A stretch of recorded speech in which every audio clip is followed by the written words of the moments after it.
welcome back to bestbeginnerguitarlessons.com. And by now, most of you know my name is Sam. In today's lesson, I've had some questions from different students about holding the guitar, proper way to hold the guitar, positioning of the guitar, and also about the proper way to position your hand to make the chord. So I thought I would take a lesson and go over that and maybe give you some tips on how to be sure you're doing that correctly. And again, there's no absolute way to do these sort of things. As I mentioned before, each person is a little bit different, but these are the basic ways that I would recommend. Now, when you're holding the guitar, if you're like me sitting in a chair, some people just sit straight up like this, both feet on the ground, and you want your guitar to be not, some people hold their guitar, tend to hold their guitar in the first starting like this, sliding down their leg, or even like this. Can't do it that way. That's not good at all. What you want to do is have your guitar pretty much straight up and down. It doesn't have to be perfectly straight up and down, because if you hold it straight up and down, it tends to be hard to get over and around it.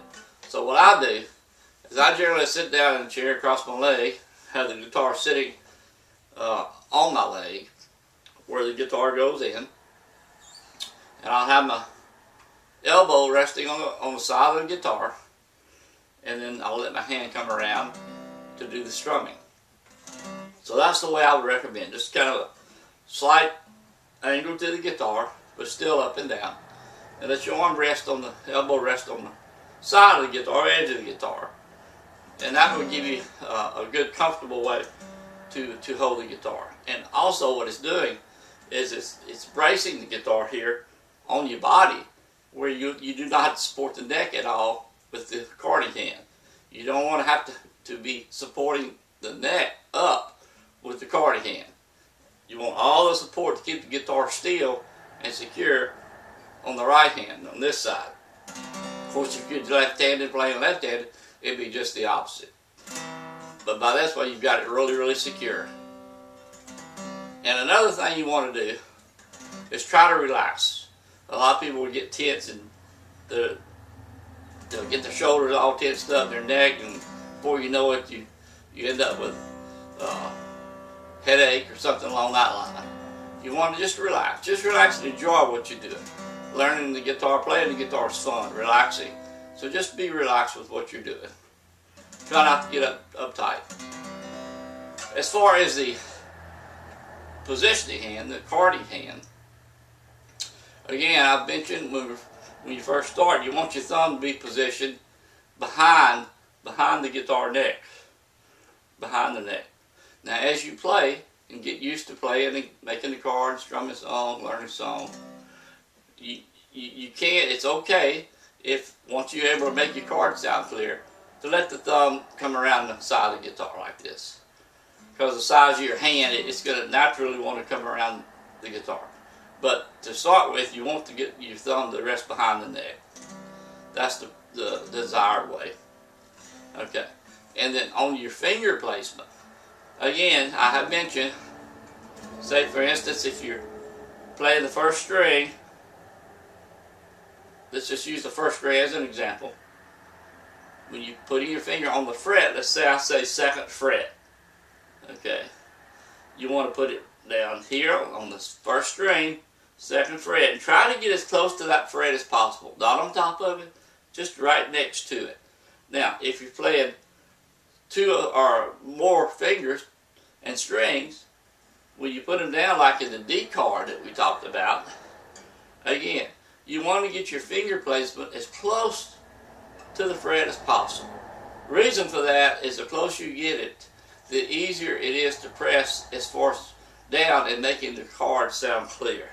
Because as you move away from the fret, within the range of the first and second fret, let's say, that string is tending to raise away from the fret. The further you go away backwards toward the first fret, that string tends to raise, and you're going to have more of a chance of getting a dead note. So again, just try to stay as close to the frets as you can when making your cards. That's the key to it. But again, if you have to adjust when you first start, that's fine. You know, give yourself a little movement. As long as you're in between the fret that you need to be in. Okay. One other thing I want to talk about is a guitar strap. Now, I recommend playing with a strap at all times. Of course, I don't have one here today on me, but I do recommend getting a guitar strap for your guitar. If you have an acoustic guitar, most acoustic guitar straps, they come with a button on the end, like this white button here. Most of them do not come with another button. Some do come with another button right here on the neck, right here at the heel of the neck. If they don't have that, the strap should come with a little string, and you can just feed it right underneath the strings here and tie it. But a strap is really a good thing. It will keep you from possibly having your guitar slide off your lap. And of course, if you're playing an electric guitar, they generally will have two buttons on the electric guitar. Usually one right here, like the acoustic, and the other one will be usually right up here on the electric, right here. And you just put the strap on. They also have strap locks, what they call strap locks. And what they do, they actually secure the strap. The straps just have a little leather tab. They just slip over the little end pin like this here. But to make sure the strap doesn't come off, slip off, they have strap locks. And you can have them mounted. They actually screw in, and then you put your strap on the other part of the strap lock, and it just locks in. You just push it on, it locks in. So it's actually locked to your guitar, and you just press the button and take it off. Real nice little sensor to have. So you might take a look at looking at the strap locks also. Okay, I believe that covers the holding the guitar, positioning of your guitar, and also on the position of the fingering hand. Make sure you're getting as close to the frets as you can. The closer you get, the cleaner the sound, the better the sound's going to be. And if you have any questions, I'm getting some questions, some great questions, and if I need to, I'll make a video to answer some of the questions if I get enough of them on one subject. I will answer your questions. I love the comments. Keep the comments coming. And on to the next lesson.